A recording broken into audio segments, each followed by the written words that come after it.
كان يا مكان في قديم الزمان. اسمعوني جيدا، سنسافر هناك مشن على الأغدار لمدة 4 أيام المتواصلة، ولن يكون طريقا سهلا على الإطلاق. هل نستطيع هذا حقا؟ ألم تحسب حسابك أن يوجد الرمال المتحركة وعواصف الرمليات؟ ولا تنسى هناك في منتصف الطريق يوجد قطاع طرق معروفين باسم سيلفرادو، وإن أيرنا أو انحرفنا عن طريقنا سنواجه عصابة اللاند كروزر يقال عنهم لا يهابون أحد حتى وهم يسيرون.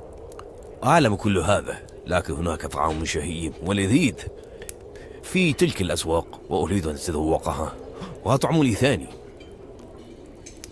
خطة سخيفة جدا. لماذا تغامرون بحياتكم ويمكنكم أن تجلبوا الطعام إليكم إلى هنا؟ قل لي كيف؟ ألم تسمع عن موقع يوسف كوزين؟